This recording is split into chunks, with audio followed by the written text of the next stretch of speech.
नमस्कार। मैं डॉक्टर सत्यवीर सिंह, सहायक आचार्य हिंदी, राजकीय महाविद्यालय कोटपूतली, जयपुर। प्रिय विद्यार्थियों, आज हम बीए पार्ट तृतीय हिंदी साहित्य प्रथम प्रश्न पत्र के निर्धारित पाठ्यक्रम के अंतर्गत सुमित्रानंदन पंत की 3 कविताओं को शामिल किया गया है। उन 3 कविताओं में कल हमने प्रथम रश्मि कविता का सामान्य परिचय आपके सामने रखा था, उसकी विषय वस्तु के बारे में आपको बताया था।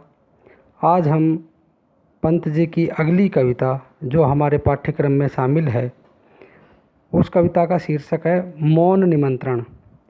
मौन निमंत्रण कविता की विषय वस्तु, भावभूमि, उसके परिचय के बारे में आज हम आपको बताने जा रहे हैं। मौन निमंत्रण कविता की जो विषय वस्तु है, भावभूमि है, वो कवि पंत जी ने 2 चीज़ों पर विशेष बल दिया है। एक रहस्य भावना और दूसरा प्रकृति चित्रण। प्रकृति का जो हमारे साथ में सनातन रिश्ता है और प्रकृति अजेय, दुर्जेय, अपराजित है, मनुष्य पराजित है, जेय है, तो उसके बारे में कवि यहाँ बताना चाहते हैं कि प्रकृति को हम कभी ये सोचकर विनाश कर रहे हों कि प्रकृति तो उसको तो हम कैसे भी उसका भोग कर सकते हैं, कैसे भी हम उसको उजाड़ सकते हैं और हम अपने विकास की कहानी गढ़ सकते हैं। ये मनुष्य के लिए कवि पंत जी कहते हैं कि ये सोच गलत है। अंत में जीत प्रकृति की ही होती है, प्रकृति ही अपराजित है। कवि कहते हैं, पूरी कविता रहस्य भावना, दर्शन और प्रकृति चित्रण पर टिकी हुई है। कवि यहाँ कहते हैं कि न जाने नक्षत्रों से कौन निमंत्रण देता मुझको मौन। यहाँ कवि ये बताना चाहता है मनुष्य को कि जैसे हमें ये मालूम हुआ कि मनुष्य की सत्ता और उसकी स्थिति अवस्थिति क्या है और प्रकृति की स्थिति अवस्थी और उसकी सत्ता क्या है, जैसे ही ये इस रहस्य का हमें मालूम हो जाता है तो मनुष्य के अंदर का जो अहंकार है प्रकृति के प्रति और पूरी इस कायनात के प्रति जो भावना है, वो भावना दूर हो जाती है और उसके मन में ये स्पष्ट हो जाता है कि प्रकृति ही दुर्जेय है, अपराजित है। यहाँ कवि ये भी कहते हैं, इन पंक्तियों के माध्यम से आप देख सकते हैं, देख वसुधा का यौवन भार गूंज उठता है जब मधुमास, विधुर उड़ के से मृदु उद्गार, कुसुम जब खुल पड़ते सोच्छ्वास। यहाँ कवि प्राकृतिक सौंदर्य और प्रकृति के जो विभिन्न रूप हैं, प्रकृति के उग्र रूप है, सौम्य रूप है, शांत रूप है, तो यहाँ प्रकृति का बहुत ही सौम्य रूप का चित्रण कवि ने किया है।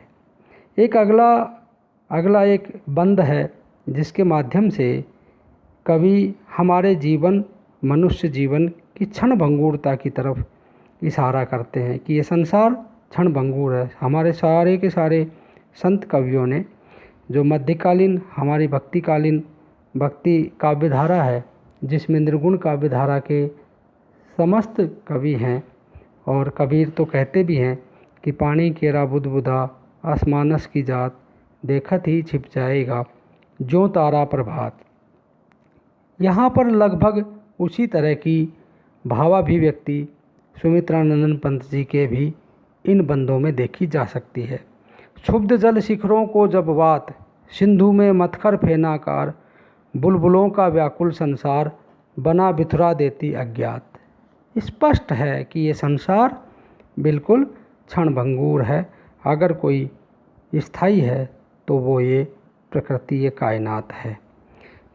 कवि ने अगले एक बंध के माध्यम से ये बताया है कि प्रकृति के साथ न केवल मनुष्य बल्कि जीवों का भी संबंध है, और वो जो जीवों का, मनुष्य तो फिर भी अपने आप को समय के हिसाब से बदलता रहा है, वो प्रकृति की सत्ता को भूल जाता है, वो थोड़े से विकास करने के बाद में ये सोचता है कि आपने प्रकृति के ऊपर जीत हासिल कर ली। लेकिन यहाँ कवि ये कहना चाहते हैं कि जो जीव जंतु है वो प्रकृति के साथ में उनका अटूट रागात्मक रिश्ता है, और वो उनका जो ये रिश्ता है ये एकाकार का रिश्ता है, एकात्म का रिश्ता है। और उस रिश्ते को कवि इन पंक्तियों के माध्यम से यूँ कहते हैं। स्वर्ण सुख श्री सौरभ में भोर, विश्व को देती जब बोर, विहग कुल की कल कंठ हिलोर, मिला देती भू नभ को छोर। कि कैसे जो ये पक्षी हैं और जब ये अपने गाते हैं तो प्रकृति पूरी गुंजायमान हो जाती है, प्रकृति का वो जो रूप है वो निखर कर आता है, और प्रकृति के जो हार श्रृंगार हैं वो सारे के सारे ये जीव जंतु और इनकी आवाज़ें हैं।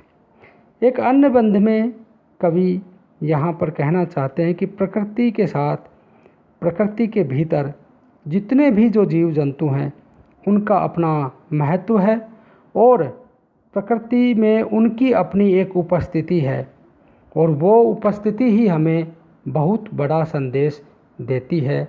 अगर उनमें किसी भी जीव जंतु की उपस्थिति नहीं रहती है तो ये हमारे मानव समुदाय के लिए बहुत ही घातक सिद्ध हो सकती है।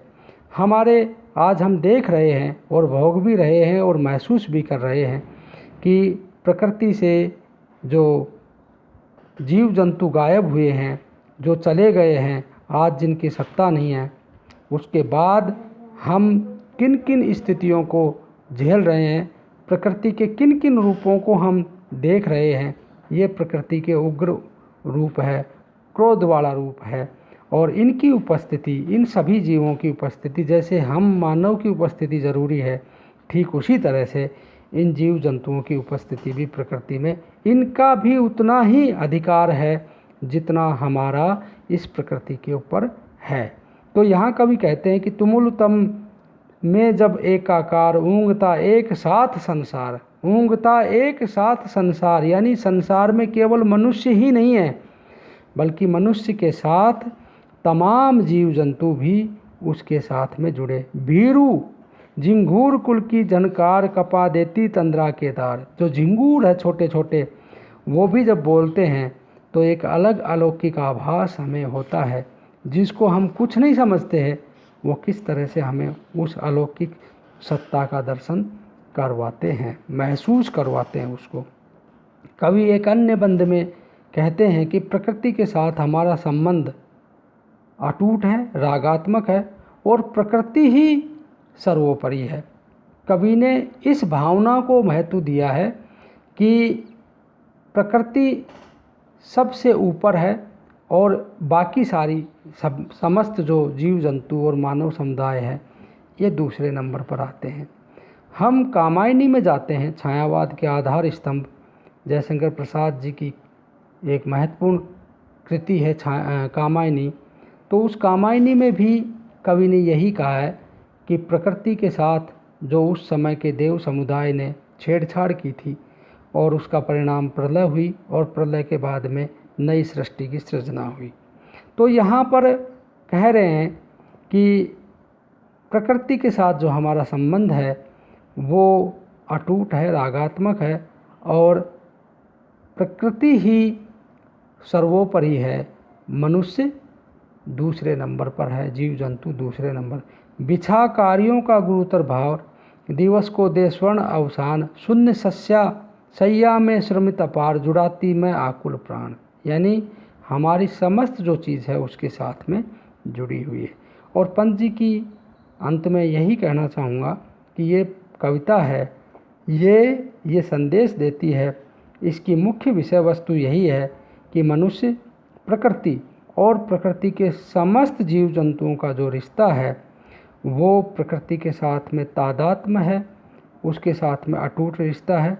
उसके रिश्ते को और उसकी तादात्मकता को इस कविता में पंत जी ने दर्शाया है, और पूरी तरह से ये कविता प्रकृति में निमग्न है।